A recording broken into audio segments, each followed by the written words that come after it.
I got to tell you, pre-COVID, I traveled a lot. And so I would walk through the Dallas Love Field Airport and think, oh my goodness, we ought to be in here. Like, we truly ought to be here and in here. And you know how I am, Tex, kind of like world domination, takeover spirit. I'm like, we got to do a takeover of this airport. And of course, when I start to envision a complete takeover, having the Mavs out there, a whole new look, of course, you know who I thought about. There's one person who I know who carry out that vision for us, and that's of course you, Tex. So it was. Thank you for really leading and carrying out that vision. Why did you think it was a good fit for us? I just think, it was an interesting time, obviously, with COVID hitting. And I just think it was something that we could do to obviously speak to the team spirit, but just also to uplift everybody, in their coming and goings. And it gave us an opportunity with the airport being down traffic-wise for a while, that when everybody got a chance to start to come back to travel, they got something that was warm and inviting and spoke to them from this city.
Hello, everyone.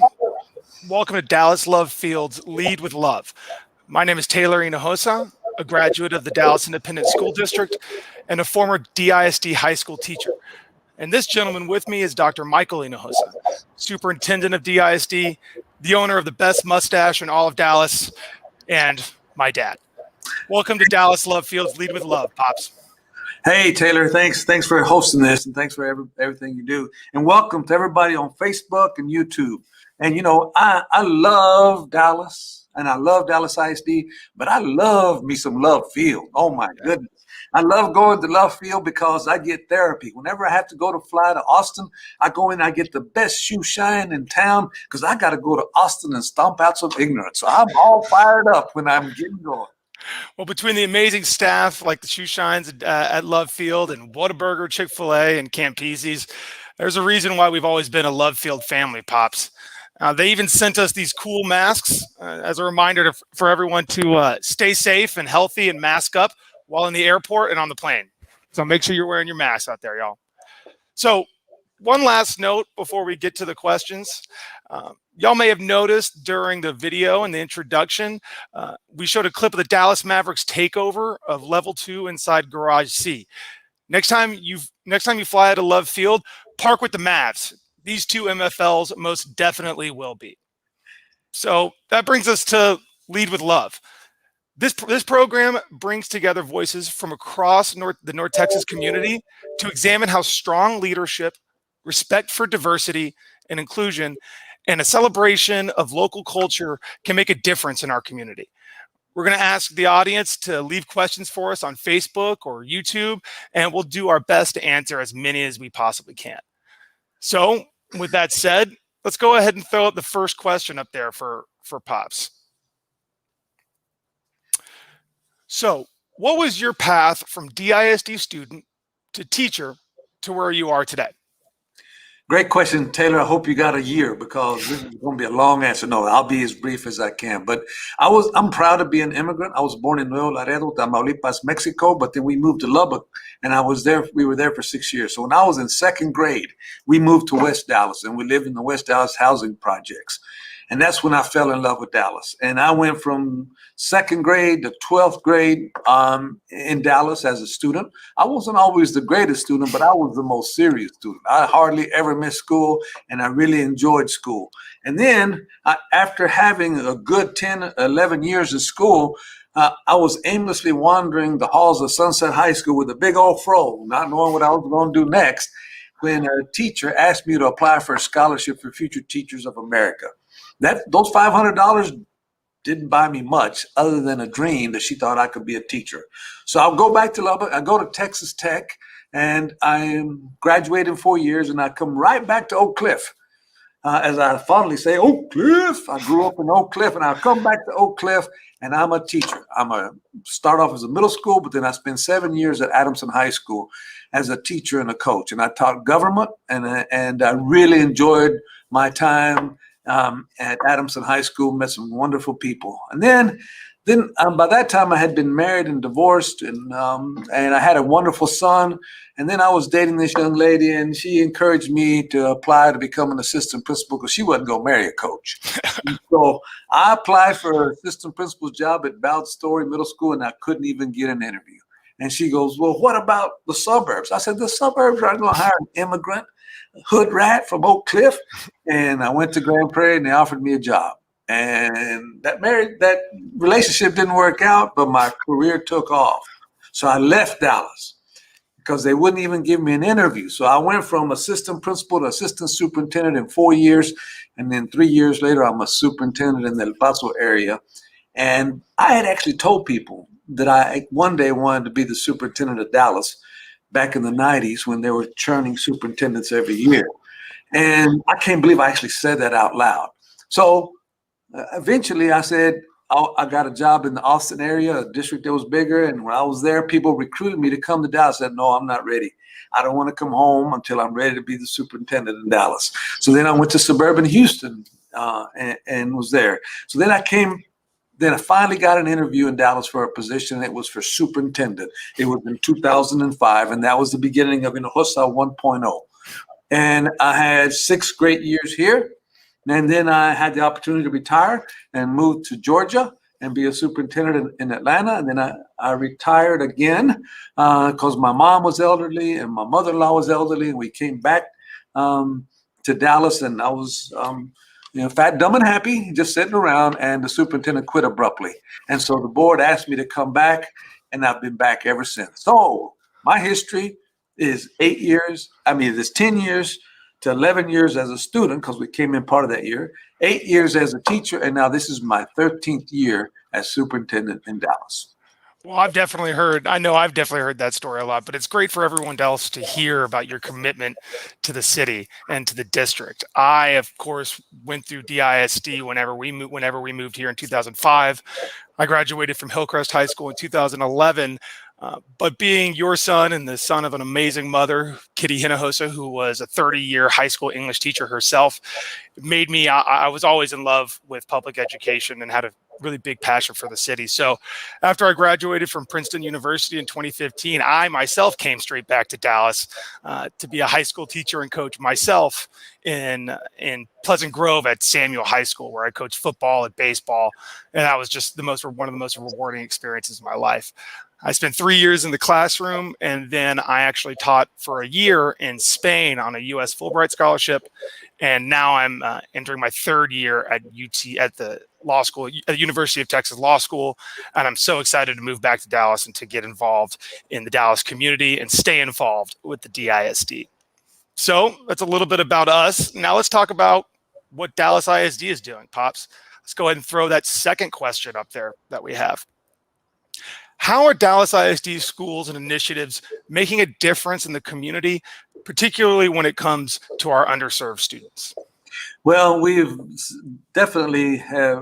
By the way, we're proud of our students. We never make excuses for our demography. We're 95% ethnic minority. We're about 47% English learner, and our students are wonderful. They're very compliant. However, when I got back, we had 46 schools or 43 schools that were rated as an F under today's vernacular. And so we've been able to get every one of those schools off, but we had to put the best teachers in the toughest schools, and we had to pay them a lot of money. That was called strategic compensation. So we've had to find a way to get creative, and that was truly about diversity, equity, and inclusion, because sometimes you have to give your most needy communities the most support, and it was very hard to do. Luckily, we had that strategic compensation opportunity. But then we've also figured out that, one of the things I'm embarrassed about is that in 2009, only 7% of our students had any kind of post-secondary credential 6 years after graduating from high school. And today, under a pandemic, we have over 10% of our students that graduate this year from high school with an associate's degree before the 6-year clock starts. Wow. In Dallas, we don't make excuses. We take the issues that we have and we try to change the trajectory. And so you have to be bold sometimes. And so, and now we figured out that there are many different solutions that you got to try to add to the mix, and you need to have people with you. I truly believe that command decisions are easy to make and hard to implement, and consensus decisions are messy. They take a long time, but implementation is much deeper. And everywhere I've been, I've always had a very diverse senior staff. We have very diverse principals, and I believe that diversity helps everything go around. So whenever you're not being successful, you don't need to whine about it. You need to find solutions that will help your community or the people that you serve do better. I feel like I've heard something about whining once or twice in my life, but what is that stat that you mentioned, Dad, is one that I talk about all the time whenever I go out there and preach for DISD, that we're doing so much more each and every year for our students to be prepared for when they leave high school. The early college program that has gone global within the district, which is doing so much for these students graduating with associate's degrees, was actually started at the high school that I taught at after college, Samuel High School. And there I saw the amazing opportunities it provided to students in the program, but also how it improved the entire school all the way around with the level of rigor and academic enthusiasm that the school had. It really was truly a rising tide lifts all boats sort of deal. So it's amazing to see that kind of stuff be successful all the way across the district. Well, let me add one more stat to that, Taylor, because I ran across this stat that's even more inspiring. 56 this year, out of those graduating students with an associate's degree, 56% of them failed a STAR test in 8th grade. So we weren't cherry picking kids. We were taking kids that hadn't been successful, and 4 years later, they're getting an associate's degree. By the way, 99% of those students are ethnic minority. By the way, 60% of those students are girls. And now they're getting an associate's degree. Now we've discovered that many of them won't even get it. As soon as they get that associate's degree, now they got credit in escrow, and now they want to get that bachelor's degree and keep moving forward in that educational trajectory. It's just so amazing to think about you, as you say, aimlessly wandering the halls of Sunset. And all it took was one teacher to kind of to spark a light in you and all the things that you were able to do for yourself and then for our family and for everyone else that you serve. So it's amazing to think that with all these different programs, that this is what we're able to do for our students all around the city. So that's something that's I'm always really proud of. So we've got another question now. How can communities and businesses get involved with their local neighborhood schools, Pops? Well, I used to fail at this miserably. I would ask people to come in and help us, and we wanted volunteers, and people would come up, and they'd come up to the principal, and I said, "I'm here to help." And the principal would look around, "What am I going to do here?" And they'd give them a bunch of stuff to copy for the teachers, and everybody made the copies, and they never came back because they weren't doing anything meaningful. Well, now we have this tremendous program called Industry Partners, and we have 87 industry partners in P-TECH from everybody that people recognize, including Southwest Airlines, whose home is Love Field. They're an industry partner at North Dallas High School. They're training kids as they're getting their associate's degree. They're training them what the industry wants in that particular industry. And we have 86 of these partners, and we have only lost one. You mentioned a term that I've heard a lot. I maybe want you to kind of amplify for everybody. P-Tech. What does P-Tech mean, Dad? Great question. P-Tech is Pathways in Technology. It's where you have this three-legged stool with Dallas ISD, Dallas College, and an industry partner. Most of it is IT-based, although we're also using it to train future teachers in Pleasant Grove and Oak Cliff and all over Dallas to become our teachers. So it's a pipeline pathway, which is most of it's based in technology. New York started it, but they got one school and it takes a 6-year program. Dallas has 23 and it's a 4-year program, and we're getting the kids across the finish line. But let me also go to, I'm not finished with our industry partners. We have a different set of industry partners in our career institutes. The FAA came to us through Eddie Bernice Johnson and said, we don't have anybody in this pipeline. So we have started these career institutes, 4 of them all over town, where you can learn how to be a pilot. We're training you how to be a pilot for free in our high schools. We make sure that every student takes in their freshman year either principles of construction or principles of technology. And we're training them in mechatronics, cybersecurity. These are the kids that are not going to go to college. They don't need a college degree to get these kind of jobs.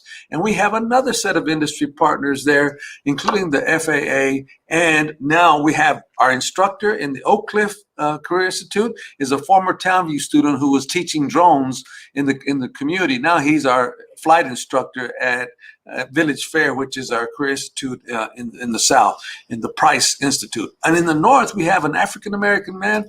By the way, the other teacher is a Latino. And then we have an African-American flight instructor for Delta Airlines who quit that job to come be the flight instructor in Dallas ISD to educate our students. So if you want to sign up, you can sign up. By the way, we now have infrastructure. We have a workplace coordinator at every campus and at the district level, so we don't waste your time when you come help us. That's amazing. And, there's always tons of opportunities to get involved with the communities, even if you're not a business or an industry partner. One recent story that I absolutely loved was this event at Dade Middle School in South Dallas called Breakfast with Dads. There was a breakfast event for students with their fathers, but the Dade staff was afraid that a substantial number of their students would be without a role model while they were there. So they put out a call to the community, hoping for maybe 10, 15, maybe 20 attendees, and more than 600 men from across the North Texas community showed up to provide mentorship and build relationships with these Dade students. Between things like that and things like For Oak Cliff, an amazing nonprofit happening that works to prepare students for back to school time in Oak Cliff, and tons of other community services, there's always opportunities to get involved in the community. And that's one of many things I love about Dallas ISD. So our next, we have another little segment, Dad. It's called Fact or Myth. We're going to put up a couple things on the screen that are maybe myths about Dallas ISD, and we want to give you the opportunity to either confirm or deny them. So here's the first one. Is it a fact or a myth that your zip code determines your destination within the district?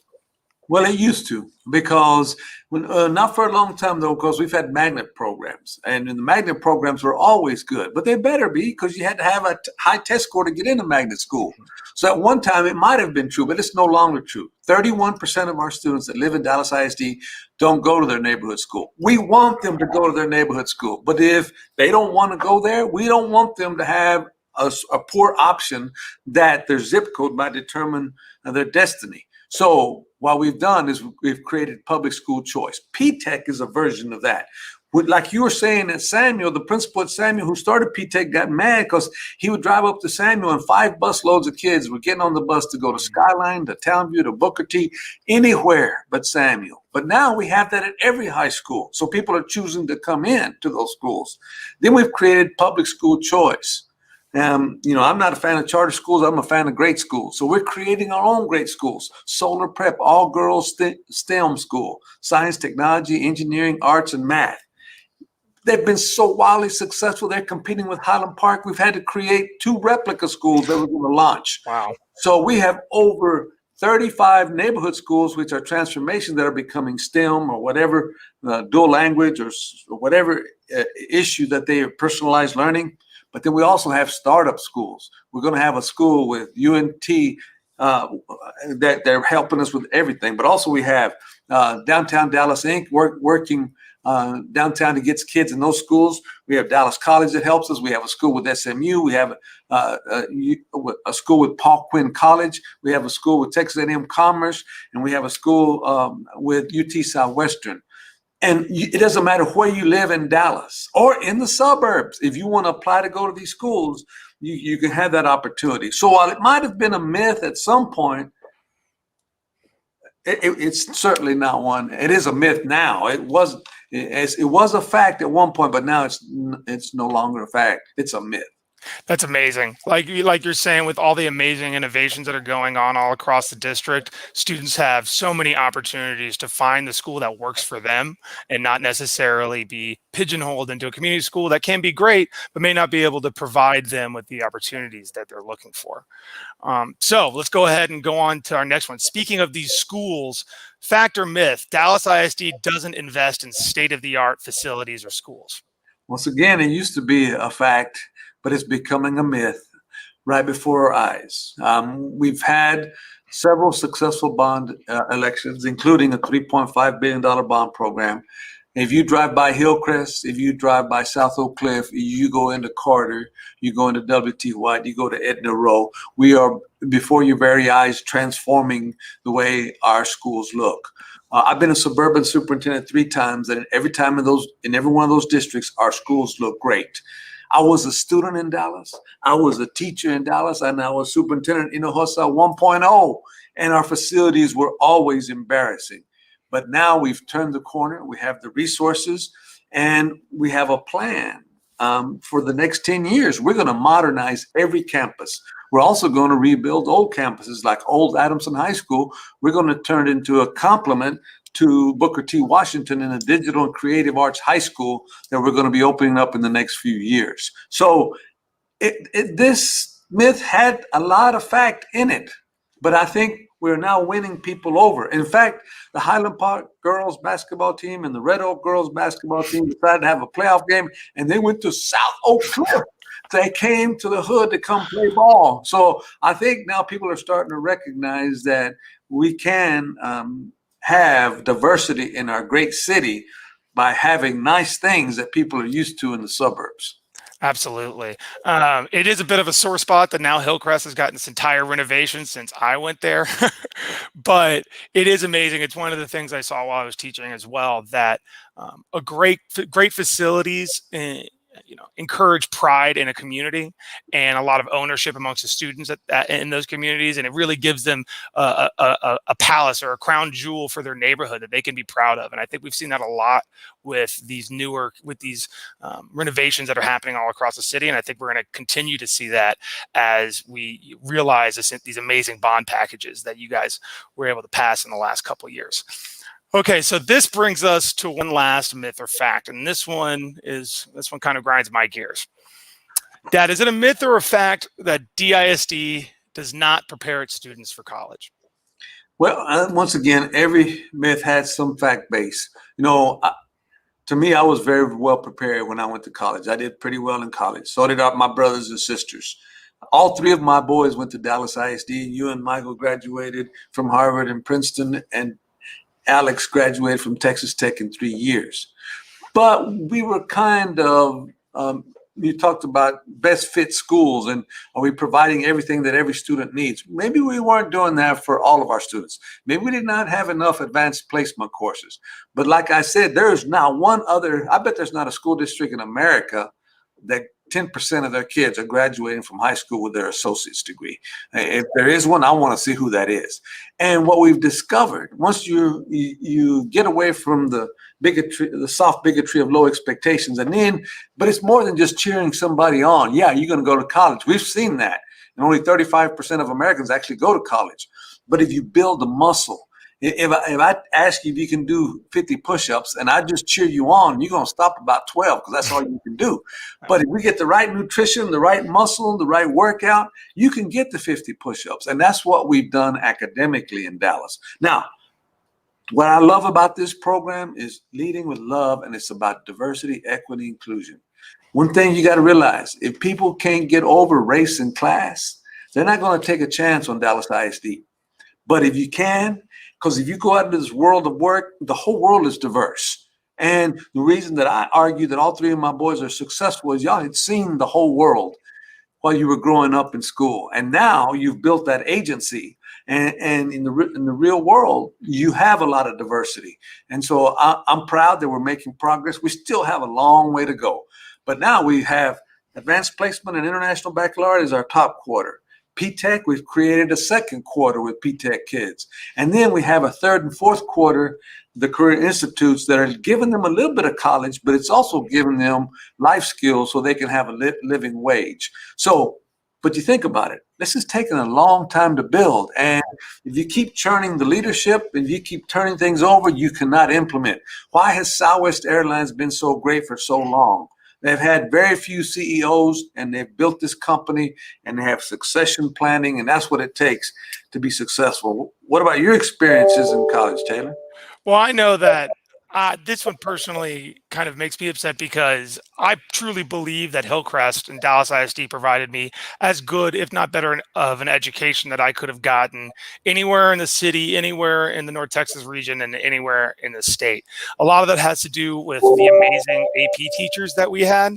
But as you said, Dad, so much of it was my experiences in a diverse community and learning more about myself and learning more about the people around me and understanding the kind of luck and privilege that I had and the kind of sacrifices that you had to go through and our mom had to go through to get us where we were, and encourage us to really take power in our education.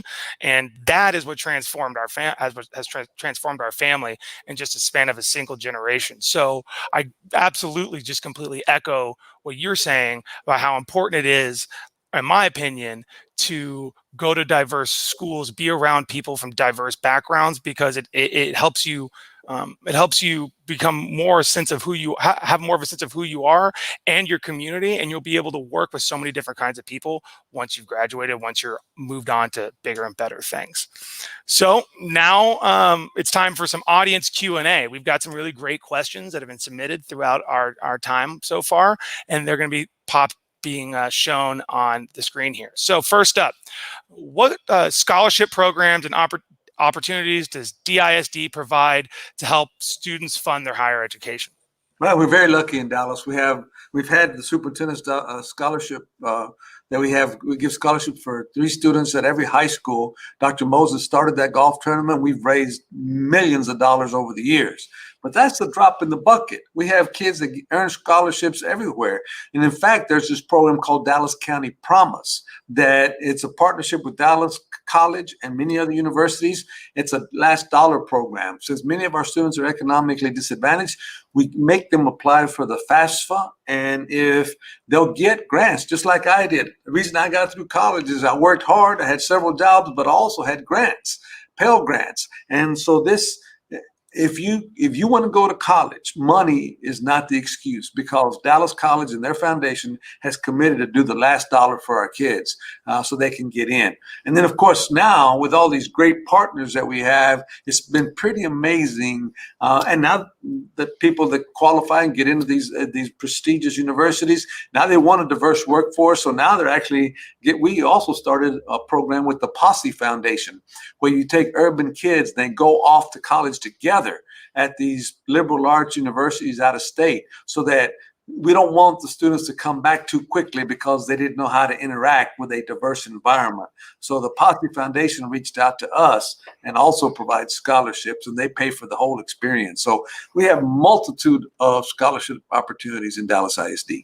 Well, and that's not even to mention the fact that if you do these early college programs, you're able to graduate with an associate's degree, you're halfway there, and that with no debt, and that's all free. And I actually think that parlays really well into our next question that we go and throw up there. I think a lot of people are really curious when they hear about this early college program. So tell us a little bit more about what that program looks like. We had to incubate, replicate, and scale. That's the IRS we believe in. Early college model is a standalone early college where you can get your associate's degree for free and still be in high school. But they didn't have arts, they didn't have football, they did not have student council. And so we took that model and replicated it as a school within a school at Samuel and Spruce.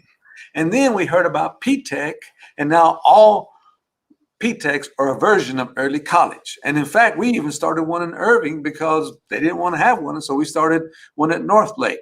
So that's what early college is. It's an associate's degree for free. But now P-Tech is you get in with an industry partner and you may be able to get a job.